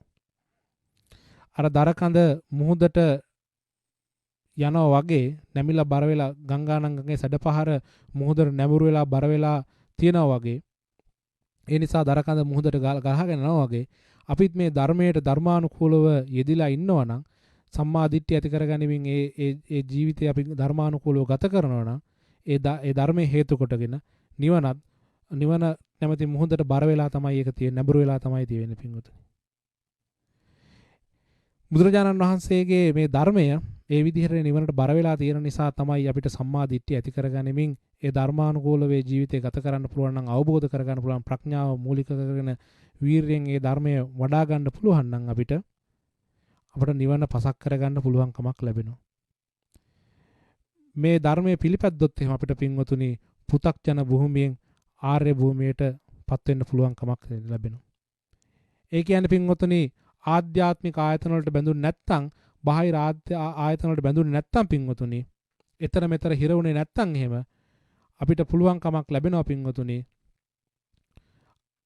අර දර කොටේ නිවනට ළඟා වෙනවා වගේම නිවන මේ මුහුදට ළඟා වෙනවා වගේම නිවන කරා යන්න අපිට පුළුවන් කමක් ලැබෙනවා. ඕක තමයි පින්වතුනි බුදුරජාණන් වහන්සේ මේ දාරුක්ඛන්දෝම සූත්‍රයේදී මෙතර ඊතර හැටියට හඳුන්වන්නේ. අපේ ජීවිතය තුළත් අපි මේ රූප, ශබ්ද, ගන්ධ, රස, ස්පර්ශ කියන මේ පොට්ටබ්බ කියන මේ බාහිර ආයතනත් අභ්‍යන්තර ආයතන හඳුන්වන ඇස, කන, නාසය, දිව, ශරීරය, මනස කියන මේ ආයතන වලට අසු වුණොත් එහෙම අපිත් මේ සසරේ කොයි හෝ තැනක අපේ ජීවිතය ගත කරමින් ඉන්න තමයි වෙන්නේ. ඒ නිසා මේ දේවල් තුල තිබෙන අනිත්‍යතාවය, මේ දේවල් තුල තිබෙන ස්ථිර නොවන ස්වභාවය, මේ දේවල් හැමදාම පවතින්නේ නැහැ වෙනස් වෙනවා කියන ස්වභාවය ඒ තුල තිබෙන දකින්න පුළුවන් නම් අනිත්‍යතාවය දකින්න පුළුවන් නම් ඒ දේවල් අපිට අතහරින්න ඉතාමත් පහසුභාවයට පත් වෙනවා පින්වතුනි. තුන්වෙනි කාරණේ තමයි බුදුරජාණන් වහන්සේ පැහැදිලි කරන්නේ මැද නොගිලුනේ නම්. දර කොටේ දර කඳ මැද නොගිලුනේ නම් මුහුද කරා යනවා කියන. මේ මැද නොගිලුන හැට බුදුරජාණන් වහන්සේ හඳුන් නන්දි රාගය. නන්දි රාගය කියලා කියන්නේ පින්වතුනි බලවත් කැමැත්ත. බලවත් කැමැත්ත. බුදුරජාණන් වහන්සේගේ පළවෙනි ධර්මදේශනය වෙන ධම්සප්පවතුම් සූත්‍රයේදීත් බුදුරජාණන් වහන්සේ මේ කාරණාව පැහැදිලි කරනවා පින්වතුනි. ඉදං කෝපන භික්ඛවේ දුක්ඛ සමුදයං අරිය සත්‍යං යායන් තණ්හා පෝනෝ භවිකා නන්දි රාග සාගතා තතර තත්‍රාබි නන්දිනේ සයති ඉදං කාම තණ්හා භව තණ්හා විභව තණ්හා හැටියට මේ දුකට හේතුව පැහැදිලි කරන අවස්ථාවේදී බුදුරජාණන් වහන්සේ මේ නන්දි රාගය කියන වචනේ යොදලා තියෙනවා. ඒ තන බලවත් ආකාරයෙන් ඇලීමක් සිද්ධ වෙනවද? ඒක තමයි පින්වතුනි කාම තණ්හා භව තණ්හා විභව තණ්හා හැට හඳුන්වන්නේ. කාම තණ්හා හැට හඳුන්වන්නේ රූප, ශබ්ද, ගන්ධ, රස, ස්පර්ශ කියන මෙන්න මේවට ඇති වෙන කැමැත්ත පින්වතුනි. ඒවට තණ්හාවක් ඇති කරගන්න මේ පංචස්කන්ධයට කැමැත්තක් ඇති කරගන්න තණ්හාවක් ඇති කරගන්නවා. ඒක තමයි කාම තණ්හා හැට. ඒ වගේම මේ භවයට කැමැත්තක් ඇති වෙනවා නම් මේ භවයේ නැවත නැවත උප්පත්තියක් ලබන්න කැමැත්තක් ඇති වෙනවා නම් ඒක තමයි භව තණ්හා හැට හඳුන්වන්නේ. විභව තණ්හා හැට හඳුන්වන්නේ මේ රූපී අරූපී බ්‍රහ්ම ලෝකේ නැත්නම් දිව්‍ය ලෝකයක නැත්නම් මොහකරි ආභාසරාදී නොයකරි බ්‍රහ්ම ලෝකයක උප්පත්ති ලබන්නට කැමැත්තක් ඇති වෙනවා නම් පින්වතුනි අන්න ඒක තමයි විභව තණ්හා හැට හඳුන්වන්නේ. එතකොට පින්වතුනි අපිත් මේ දේවල් වලට කාම තණ්හා, භව තණ්හා, විභව තණ්හා කියන මේ දේවල් වලට කැමැත්තක් ඇති වෙනවා නම් අපේ හිත තුලත් මේ නන්දි රාගය කියන එක ඇති වෙනවා පින්වතුනි. ඒ නිසා තමයි මේක මගේ මාගේ කියලා අපි හඳුන්වන්නේ. බුදුරජාණන් වහන්සේ මේ සියල්ලක්ම පංචස්කන්ධ හැටියට තමයි හඳුනාගෙන තිබුණේ. අපි මේ හැම දෙයක්ම ඒ අල්ලගෙන ඉන්නේ පංචස්කන්ධ අපි හැම දෙයක්ම අල්ලන් ඉන්නේ ඒවට නම් ගොත් ආදී දමාගෙන මගේ මාගේ කියලා අපි අල්ලගෙන ඉන්නවා. හැබැයි පුංචි කාලේදී අපිට ඒ අල්ලා ගැනීම සීමිතවත් මට විතරක් කැමති වුණත් අපි වැඩිහිටි වියටපත් වෙනකොට තමන්ගේ දෙමව්පියෝ ඒ වගේම බිරිඳ දරුවෝ ස්වාමි දියණිය ස්වාම පුරුෂයා සහෝදර සහෝදරියෝ මේ යාළු මිත්‍රෝ මේ ආදී වශයෙන් අපි මේ පංචස්කන්ධ සියල්ලක්ම නම් දාගෙන නම් ගොත් ආදී දාගෙන අල්ලගන්නවා. ඒ අල්ලගත්තම ඒ අල්ලගන්නේ ඔන්නකින් නන්දි රාගයෙන්. එතකොට පින්වතුනි අපි කොතරම් මේවට ඇලුනත් කැමති වුණත් අපිට කවදා හරි දවසක මේ දේවල් තුලින් වෙන් වෙන්න සිද්ධ වෙනවා. අතහරින්න සිද්ධ වෙනවා. අපිට මේ දේවල් සදාකාලිකව අල්ලගෙන ඇලිලා අපිට මේ දේවල් තුල ඉන්න පුළුවන් කමක් ජීවත් වෙන්න පුළුවන් කමක් හම්බෙන්නේ. හැම බැඳීමක්ම කෙලවර වෙනවා වෙන්වීම කියන තැනින් කෙලවර වෙනවා පින්වතුනි. සදාකාලික නැහැ. වෙන් නොවි තියෙන්නේ නැහැ පින්වතුනි. මේක තමයි දරුවන්ට දෙමාපියන්ට දරුවෝ සහෝදරයට සහෝදරියෝ සහෝදරියට සහෝදරයෝ ස්වාම පුරුෂයාට ස්වාමි දියණිය ස්වාමි දියණියට ස්වාම පුරුෂයා මේ විදිහට මේ හැම බැඳීමක්ම කොයි හෝ තැනකදී කොයි හරි තැනකදී වෙන්වීමක් සිද්ධ වෙනවා. ඒ වෙන්වීම අපි පුරුදු කරලා තියෙන්න ඕන පින්වතුනි. ඒ අතහැරීම පුරුදු කරලා තිබුණේ නැත්නම් පින්වතුනි අතහරින්න ඕන ලාක් කරන්න බෑ. ඇයි ඒ භාවිතයක් නැති නිසා. භාවිතයක් තිබ්බොත් එහෙම තමයි අපිට ඒ දේවල් අතහරින්න පුළුවන් කමක් ලැබෙන්නේ. පින්වතුනි මේ තණ්හාවට වඩා නන්දි රාගය බලවත් ගැඹුරුයි තදයි ඒක. නන්දි රාගය කියන්නේ පින්වතුනි බලවත් ආශාවට. තණ්හාව කියන කාරණේ ගත්තොත් එහෙනම් පින්වතුනි තණ්හාව කියන කාරණේ උපාදානට මෙහා තියෙන එකක්. තණ්හාව කියන්නේ කැමැත්ත ආසාව අදහසක් නේ. හැබැයි නන්දි රාගය කියන්නේ දැඩි ආශාව. අපි සමහරක් වෙලාවට කියන්නේ මට ඒක ඕනමයි. ඒක නැතුනොත් මට ජීවත් වෙන්න බෑ. මම මේක අයිති කරගන්න ඕන මට ඕනමයි කියලා. අන්න ඒ වගේ අදහසක් තමයි පිටුද නන්දි රාගය කියලා කියන්නේ. යම් කිසි කෙනෙක් මෙන්න මේ නන්දි රාගයට අසු වෙනවා නම් එයා මේ ගඟ මැද දර කොටේ අර මැද ගිලනවා වගේ අපිත් මේ සසරේ කොහේ හරි තැනක ගිලන එක පාටම නන්දි රාගයට අසු වුණොත් එහෙම. ඒ මැද නොගිලෙන්න නම් නන්දි රාගයට අසු නොවෙන්න හොඳ නැහැ. ඒ ආසාව බලවත් ආසාව දැඩි ආසාව අපි ඇති කරගන්න ඕනේ නැහැ පින්වතුනි. ඒක තමයි තුන්වෙනි කාරණා හැටියට බුදුරජාණන් වහන්සේ පැහැදිලි කරන්නේ. හතරවෙනි කාරණේ හැටියට බුදුරජාණන් වහන්සේ පැහැදිලි කරනවා ගොඩට ගැසීම, ගම් ඉවුරෙන් ටිකක් ගොඩට ගැසීම මේ අස්මිමානය. අස්මිමානය කියලා කියන්නේ පින්වතුනි මගේ කොට අල්ලා ගන්නවා කියන එක. මැනීමක් ඇති කර ගන්නවා කියන එක. ඒ කියන්නේ පින්වතුනි අර ඊතර මෙතරදී මම අහවලා කියලා පුජ්‍යල සංකල්පයක් අපි ඇති කරගත්තනේ, දිට්ඨියක් ඇති කරගත්තනේ. ඒ වගේම නන්දි රාගයේදී මම කියලා කෙනෙක් ඉන්නවා තියෙනවා කියන හැඟීමක් ඇති කරගත්තා. ඒ ඇති කරගත්ත දේ තුළ අස්මිමානයේදී මගේ මාගේ කියලා අපි තරණා දෘෂ්ටියක් ඇති කරගන්නවා. අයිතියක් ඇති කරගන්නවා. මට අයිති කියලා අපි අල්ල ගන්නවා පින්වතුනි. මෙන්න මේ අල්ල ගැනීම තමයි මේ අස්මිමානය හැටියට හඳුන්වන්නේ. මේක මට අයිති කියලා අපි දෘෂ්ටියක් ඇති කරගන්නවා.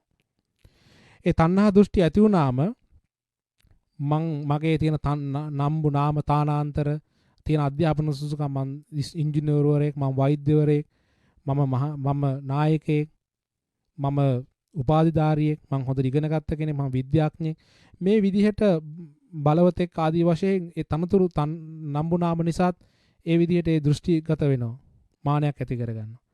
ඒ කියන්නේ පින්වතුනි මමත්වෙන් ඉදිමෙනවා කියන එක. දැන් මේ කොටය ගොඩටම ගැසුවොත් එහෙම පින්වතුනි ආයෙ මොහොතට යන්නේ නැහැ. ඒ වගේ අපිටත් අපේ ජීවිතය තුළ මේ වගේ අස්මිමානයක් මානයක් ඇති වුණොත් එහෙම අපටත් මොහොතට යන්න පුළුවන් කමක් ලැබෙන්නේ නැහැ පින්වතුනි. තණ්හා දිට්ඨි යාගේ ඒ පුජ්‍යලක තණ්හා දිට්ඨි මාන කියන දේවල් බලවත් වෙලා තියෙනවා. මමත්වයෙන් අතිමානයටපත් වෙලා මමත්වයේ තුල ඉඳගෙන යාගේ පරම්පරාවාදී දේවල් සිහිපත් කරගෙන ඒ පරම්පරාදී කුලය දූෂණය කරමින් කටයුතු කරනවා පින්වතුනි. ඒ නිසා බුදුරජාණන් වහන්සේ මේ දේශනාව සිද්ධ කරන්නේ භික්ෂුන් වහන්සේලා ආරම්භය. අපිට මට මතක් වෙනවා මේ වෙලාවේදී පින්වතුනි අපේ අතීතයේ වැඩ සිටිය වැලිවිට සරණංකර සංඝරාජ හාමුදුරන් වහන්සේ උන්වහන්සේගේ උළුවස්සේ ගහලා තිබුණ හැම වෙලාවම උඩඟනෝ මහාන කියලා. භික්ෂුන් වහන්සේලාට උඩඟනෝ මහාන හැටියට ගහලා දෙනවා. අපේ ජීවිතය තුළ මේ උඩඟු වුණොත් අපි මානෙටපත් වුණොත් එහෙම අපිටත් මේ නිවන කරා ළඟා වෙන්න පුළුවන් කමක් හම්බෙන්නේ නැහැ. ඒ නිසා මේක මේ ගිහි පැවිදි දෙපාර්ශ්වය තුළම භික්ෂුන් වහන්සේලා පිරිසක් අසල තමයි බුදුරජාණන් වහන්සේ මේ දේශනාව සිද්ධ කරන්නේ. ඒ නිසා මේ ගිහි පැවිදි සමාජයේ දෙපාර්ශ්වයේම මේ සමාජ දෙකේම ඔය කියන මානෙන් ජීවත් වෙන අස්මිමානෙන් ජීවත් වෙන මිනිස්සු අපේ ජීවිතය තුළ තියෙනවා. ඒ නිසා අස්මිමාන ඇතුණාම පින්වතුනි මේ පුජ්‍යලයට හිතනවා මට ගරු කරන්න ඕන, මට වන්දනාමාන කරන්න ඕන, මට පුදු සත්කාර කරන්න ඕන කියලා මේ විදිහට ඒ කෙනා තුළ අදහස් ඇති වෙනවා පින්වතුනි. ඒ දේවල් ඇති වුණාම එයා කරන්නේ මොනවද කියන්නේ මොනවද කියලා එයාට අටහ ගන්න පුළුවන් කමක් හම්බෙන්නේ නැහැ. තමන් ඒ දේවල් පසුපස අබා යන්න පටන් ගන්නවා. ඒ නිසා අර දරකොටය ගොඩට ගැසුව මුහුදට යන්නේ නැහැ වගේ මේ සාංශාරික ජීවිතය තුළ අපටත් අස්මිමානය කියන එක ඇති වුණොත් එහෙම පින්වතුනි ගොඩට ගැසීමක් සිද්ධ වෙන්නේ නැහැ. මේ මුහුදට යෑමක් සිද්ධ වෙන්නේ නැහැ. ගොඩට ගැසීම පමණයි සිද්ධ වෙන්නේ පින්වතුනි. පින්වතුනි ඊළඟ පස්වෙනි කාරණයට බුදුරජාණන් වහන්සේ දේශනා කරනවා මිනිසුන් ගැනීම. භික්ෂුන් වහන්සේ බුදුරජාණන් වහන්සේ දේශනා කරන භික්ෂුන් වහන්සේලාට තමන්ගේ දායකව සමග එකතු වෙමින් දායකව සතුට වෙනකොට දායකව දුක් වෙනකොට දුක් වෙන තැන්වලදී ඔවුන්ගේ කටයුතු තමන්ගේ කටයුතු ගැන යයි හිතලා ඒ කටයුතු වල යෙදෙනවා නම් ඔවුන්ට යම් දුකක් කරදරයක් ආපු වෙලාවක ඒ ගිහිල්ලා මට සිද්ධ වෙච්ච කරදරයක් හැටියට හිතලා ඒ වෙලාව කටයුතු කරනවා නම් අන්න ඒක මිනිස්යන් ගැනීමක් හැටියට තමයි හඳුන්වන්නේ. මොකද මේක බුදුරජාණන් වහන්සේ භික්ෂුන් වහන්සේලා ආරමයා දේශනා කරපු සූත්‍ර දේශනාවක් නිසා. පින්වතුනි බුදුරජාණන් වහන්සේ දේශනා කරනවා මිනිසුන්ගේ හිත් තුළට ශ්‍රද්ධාව, කරුණාව, මෛත්‍රිය විලාසුනුත් මේ කෙලෙස් පැමිණෙනවා. ඇයි ඒ ශ්‍රද්ධාව, කරුණාව, මෛත්‍රිය වගේ දේවල් තියෙනකොට ඒ දේවල් තුළනොත් ඔය කියන ඇලීම, ඔය කියන කරුණාව තුළනොත් කෙලෙස් ඇති වෙලා ඒ කට්ටිය ඒ දායකෝ කෙරෙහි, මිනිසු කෙරෙහි, ඒ පුජ්‍යලයෝ කෙරෙහි ඇලීමක් ඇති වෙනවා. ඒ ඇලීමක් ඇති වෙනකොට නොඑක ආකාරයේ පුජ්‍යලික දේවල්, පුජ්‍යලික ක්‍රියාකාරකම් සිද්ධ කර දීමට පෙළඹෙනවා පින්වතුනි. ඒ නිසා භික්ෂුන් වහන්සේ කෙනෙක් වුණා මේ තුල පැවිදි සංකල්පනාද, ගිහියෙක් වුණා මේ ගිහියා තුල ගිහි සංකල්පනාද ඇති වෙන්න ඕන. ඔය කාරණා සංකල්ප දෙක මාරුනොත් එහෙම පින්වතුනි සසරේ රැඳෙනවා පින්වතුනි. ඒ නිසා මේ වෙලාවේදී අර දසධම්ම සූත්‍රයේදී සඳහන් වන අඤ්ඤෝ මේ ආකප්පෝ කරණියෝති පබ්බජිතේන අභින්නම් පච්චෝ එක්කිතබ්බ. අන්‍යෝ ආකල්ප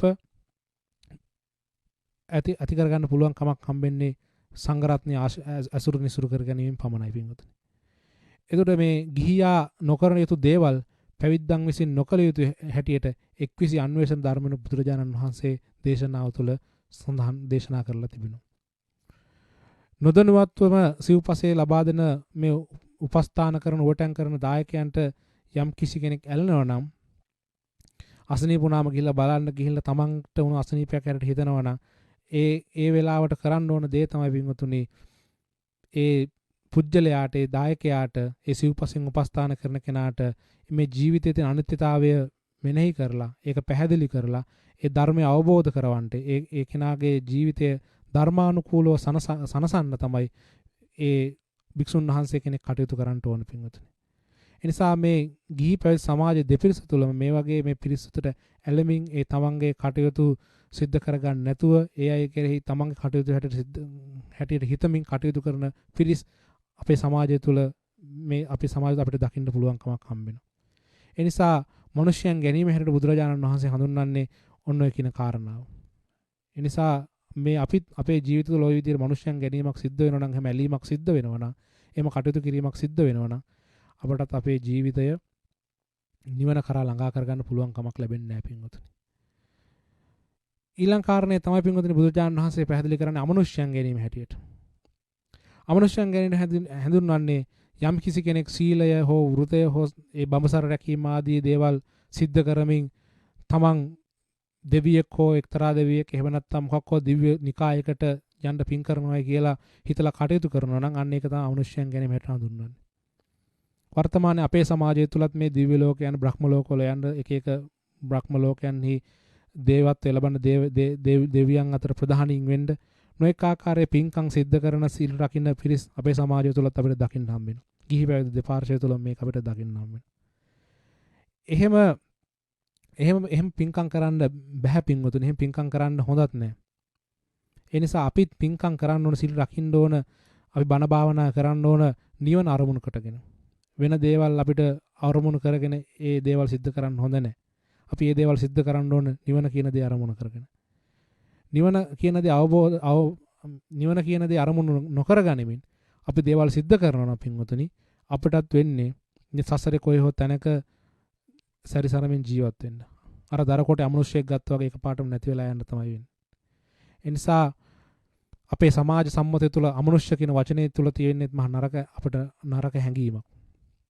ඒ නිසා අපේ ජීවිතයත් අමනුෂ්‍යයන් ගැනීමක් අපි සිද්ධ කරගන්නවාද කියන කාරණේ අපිම තමයි තීරණය කරගන්න ඕන. අපි පින්කම් දහම් සිද්ධ කරන්න ඕන ලෝකෝත්තර වශයෙන් අපේ නිවන අපිට අවබෝධ කරගන්න සාක්ෂාත් කරගන්න මේ පින්කම් හේතු වේවා වාසනාව වේවා කියන අදහස ප්‍රාර්ථනා පෙරදරි කරගෙන තමයි අපි පින්කම් සිද්ධ කරන්න ඕන පින්වතුනි. හත්වෙනි කාරණාව හැටියට පින්වතුනි බුදුරජාණන් වහන්සේ පැහැදිලි කරනවා දියසුලියකට හසුවීම. මේ දියසුලියකට හසුවීම හැටියට බුදුරජාණන් වහන්සේ පැහැදිලි කරන්න පින්වතුනි මේ ගඟක් උපමා කරගැනීමෙන් බුදුරජාණන් වහන්සේ මේ ධර්ම දේශනාව සිද්ධ කරන්නේ. ගඟේ සුලියක් ඇතුනොත් එහෙම ඒක එක තැන කැරකි යටට යමින් කොයි හෝ පැත්තකට ඒ සුලිය කැරකෙන්න පුළුවන් කමක් තිබෙනවා. දරකොටේ සුලියට අසුනොත් එහෙම පින්වතුනි මුහුද කරා ගමන් කරන්නේ නැහැ. අපේ ජීවිතයත් මේ සසරේදී ඔය කියන මේ පංචකාමයන්ට නැමැති සුලියට අසුනොත් එහෙම අපිටත් මේ නිවන කියන තැනට ළඟා වෙන්න පුළුවන් කමක් හම්බෙන්නේ නැහැ. මේ අවබෝධ කරගන්න පුළුවන් කමක් හම්බෙන්නේ නැහැ. පංචකාමයට හසුනොත් එහෙම පින්වතුනි මිදෙන්න බෑ පින්වතුනි. ඇයි ඒ කෙනා ඒ තුල ජීවත් වෙන්න පටන් ගන්නවා. හරියට අර හිල් වෙච්ච වාජනයක් වතුරින් පුරවන්න උත්සාහ කරනවා වගේ පංචකාමයන් තෘප්ත කරන්න කෙනෙක් හදනවා නම් ඒ තෘප්ත කරන්න බෑ පින්වතුනි. සතුටු කරන්න කවදාකවත් බෑ පින්වතුනි. ඇයි ඉන්ද්‍රිය සතුටු කරලා නිම කරන්න පුළුවන් දේවල් නෙමෙයි පින්වතුනි. මේ ඉන්ද්‍රිය සතුටු කරලා කවදාකවත් නිම කරන්න පුළුවන් කමක් ලැබෙන්නේ නැහැ පින්වතුනි. ඒ නිසා බුදුරජාණන් වහන්සේත් ඒ උදාහරණය රැගෙන තිබෙනවා හිස් වෙච්ච කලයකට අපි හරියට වතුර පුරවන්න උත්සාහ කරනවා වගේ තමයි මේ පංචකාමයන් තෘප්ත කරන්න හදනවා කියලා කියන්නේ. මේ රූපකාම, ශබ්දකාම, ගන්ධකාම, රසකාම, ස්පර්ශකාම කියන මේ දේවල් මේ කියන මේ පංචකාමයන් පිනවන්න කෙනෙක් උත්සාහ කරනවා නම් ඒ කෙනා හරියට අර ගංග මැද තියෙන සුලියකට අසු වුණා වගේ මුහුද කරා ගමන් කරන්න පුළුවන් කමක් හම්බෙන්නේ. අපි නිවනින් ඈත් කරනවා පින්වතුනි. අපි අපේම ආයතන අපිටම තියෙන ආයතන ටිකට රැවටිලා ඒවා තෘප්ත කරන්න ඒවා ඉන්නවා තියෙනවා කියලා හිතාගෙන ඒවා සතුටු කරවන්න අපි උත්සාහ කරනවා නිතර. එතකොට අර දියසුලිය හසු වෙලා සුලිය කොහෙට තැනකට ගියොත් එහෙම අපිත් මේ සසරේ කොයි හෝ තැනකට ගමන් කරන්න පුළුවන් කමක් හම්බ වෙනවා. එහෙම වුණාම පින්වතුනි අපි කරන්නේ මොනවාද කියන්නේ මොනවාද කියලා අපිට තේරෙන්නේ නැති වෙනවා. අයි මේ දේවල් තෘප්ත කරන්න ඕන නිසා. ඒ වෙනුවෙන් ඕනම දෙයක් සිද්ධ කිරීමට අපි උත්සාහවන්ත වෙනවා. ගිහි පැවිදි දෙපාර්ශ්වයෙන් පිරිස් මේ විදිහට කටයුතු සිදු කරනු ලබනවා පින්වතුනි.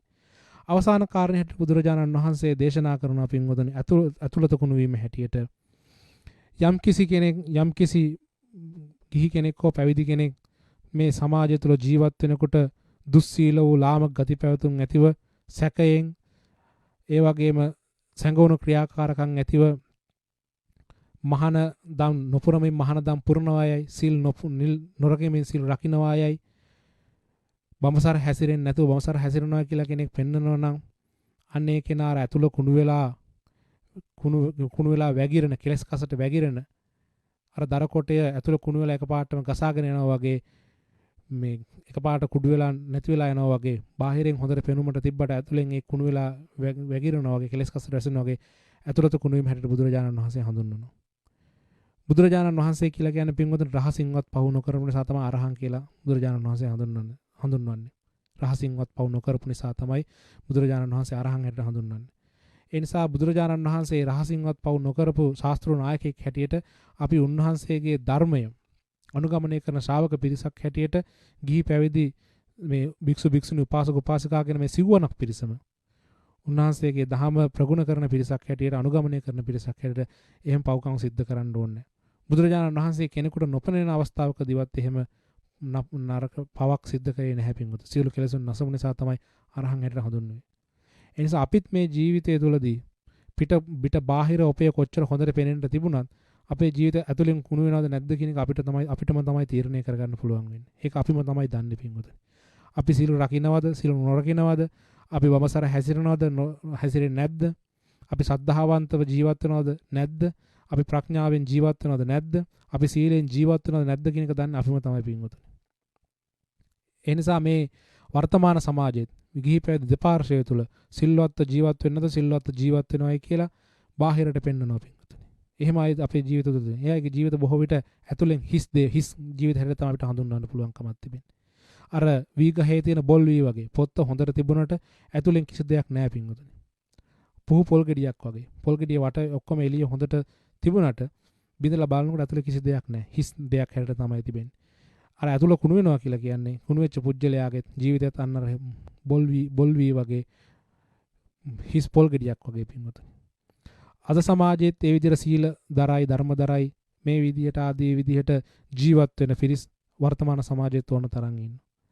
ඒ අය දෙබිඩි චරිතයක් තමයි රඟ දක්වන්නේ. ඇතුලෙන් එක ජීවිතයක ජීවත් වෙමින් එළියට තව ජීවිතයක් තමයි පෙන්වන්න කරන්නේ. ඒ නිසා බුදුරජාණන් වහන්සේ භික්ෂුන් වහන්සේලාට පෙන්ලා දෙනවා මේ ඇතුළත කුණු වුණාම හිස් දෙයක් හැටියට. එහෙම වුණාම පින්වතුනි මරණයෙන් පස්සේ සුගතියට යන්නේ නැහැ දුගතියට තමයි යන්නේ පින්වතුනි. ඒ නිසා අපි අපේ ජීවිතය තුළත් අපි හිතන්න ඕන අපි කල්පනා කරන්න ඕන ඇතුළත කුණු වෙලාද නැද්ද කියන කාරණේ අපිටම තමයි තේරුම් ගන්න පුළුවන් කමක් තිබෙන්නේ. යම් කෙනෙක් මේ සසරෙදී ඔය අර දර කොට ඇතුලෙන් කුණු වෙනවා වගේ එකපාරට නැති කුණු වෙලා යනවා වගේ එකපාරට බැඳිලා කුඩු වෙලා යනවා වගේ අපේ ජීවිතයත් මේ සසරෙදී අපිත් ඒ විදිහේ දෙබඩ ජීවිතයක් ගත කරනවා නම් අපිටත් ඒ විදිහට ඒ ජීවිතේ ඒ විදිහට ගත කර ඒ විදිහටම තමයි ඒ ප්‍රතිඵලය අපිට ළඟා කරගන්න පුළුවන් වෙන්නේ. ඒ නිසා පින්වතුනි ඔන්න කාරණා අට තමයි බුදුරජාණන් වහන්සේ මේ දේශනාව තුළදී පැහැදිලි කරන්නට යෙදුනේ. ඒ නිසා මේ දේශනාව ශ්‍රවණය කරගෙන හිටපු ඒ අර මුලින් පැහැදිලි කරපු විදිහට නන්ද ගෝපාලතුමා බුදුරජාණන් වහන්සේගෙන් ඇවිල්ලා අහනවා ස්වාමීනි මටත් මේ ශාසනය ඔය කියන කාරණා අටටම මෙතරට හසු නොවි, එතරට හසු නොවි, මැද නොගිලී, ගොඩට නොගැසී, මනුෂ්‍යයන් ගැනීමක්ද නොවි, අමනුෂ්‍යයන් ගැනීමක්ද සිදු නොවි. ඒ වගේම දියසුලියකට හසුවීමක් නොවි, ඒ වගේම ඇතුළත කුණු වීමක් නොවි, ඔය කියන බාධක අටටම හසු නොවි මටත් මේ පැවිදි උපසම්පදාව ලබාගෙන උතුම් වූ රහත් භාවය ලබා ගන්නට ඕන කියන කාරණාව පැහැදිලි කරා. බුදුරජාණන් වහන්සේ නන්ද ගෝපාලතුමාට ගෝපාලට ඒ වෙලාවේ දේශනා කරේ තමන් සිද්ධ කරන කාර්යය සිද්ධ කරලා ඉවර කළා නැවත පැමිණිලා අවසර රැගෙන පැමිණිලා පැවිදි වෙලා ඒ කාර්යය සිද්ධ කරන හැටියට. මොකද හේතුව නන්ද ගෝපාලතුමාට වීරිය තිබුණා. ඒ වීරිය තිබුණා. බුදුරජාණන් වහන්සේ ඒ වීරිය නැති කරන්න උත්සාහ කරෙත් නැහැ. හැබැයි ඒ කාර්යය සිද්ධ විතු හරි විදිහට තමයි බුදුරජාණන් වහන්සේ සිද්ධ කරන්න බැලුවේ. මොකද ධර්මය අවබෝධ වන තැනදී හැඟීමක් ඇති වුණොත් එහෙම මේ නන්ද හාමුදුරන්ට මම මගේ වක්කීම හරියට ඉෂ්ට සිද්ධ කරේ නැහැයි කියලා අර කරපු වීරිය අර කරපු කැපකිරීම සියල්ලක්ම අපත යනවා. ප්‍රයෝජනයක් නැති වෙලා යනවා. අපිත් අපේ ජීවිතය තුළ වීරිය ඇති කරගන්න ඕන පින්වතුනි මේ ධර්මය අවබෝධ කරගන්න. ඒ වීරිය අපිට මේ ජීවිතේ නැතුනොත් එහෙම අපි මේ ජීවිතයත් අසාර්ථක වෙනවා. මරණයෙන් පස්සේ ජීවිතයත් අපිට අසාර්ථක වෙනවා. ඒ නිසා අපිත් වහාම මේ ධර්මය අවබෝධ කරගන්න අර ගෝපාලලා නන්ද ගෝපාලතුමා තමන්ගේ කාර්ය නිම කරලා ඇවිල්ලා බුදුරජාණන් වහන්සේ සමීපෙට පැමිණිලා පැවිදි උපසම්පදා වෙලා ඒ සියලු භික්ෂුන් වහන්සේලාගෙන් වෙන් වෙලා සොකීය ඥාණයෙන්ම තනිවම මේ දුකට හේතුව දුක නැති කිරීම කියන මේ කාර්ය දුක නැති කිරීමේ මාර්ගය මේ චතුරාර්ය සත්‍ය අවබෝධ කරගෙන උතුම් වූ රහත් භාවයට පත් වෙන්න යෙදුණා.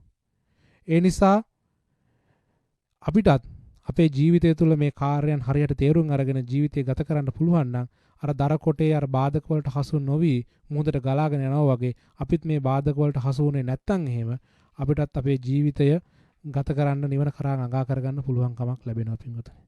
ඒ නිසා අල්පේ චුනාම අපේ ජීවිතය නිවන කරා යන්න පුළුවන් කමක් අපට ලැබෙනවා.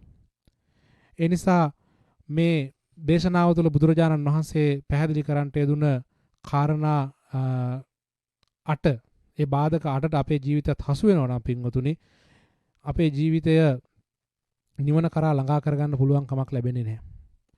ඒ නිසා මේ ජීවිතය තුළ තිබෙන අනිත්‍ය ස්වභාවය, ස්ථිර නොවන ස්වභාවය අපි තේරුම් අරගෙන අර දර කඳ මහ මුහුදට ගසාගෙන යන ගංගා නංගගේ සැඩපහර මුහුදට නැඹුරු වෙලා බර වෙලා නැමිලා තියෙනවා වගේ මේ බුදුරජාණන් වහන්සේගේ ධර්මයේ සම්මාදිට්ඨිය තුළ පිහිටාගෙන අවබෝධ කරගන්න පුළුවන් නම් නිවනට නැමිලා බර වෙලා නැඹුරු වෙලා පවතිනවා පින්වතුනි. අපටත් මේ ධර්මයේ සාක්ෂාත් කරගන්න පුළුවන් කමක් ලැබෙනවා.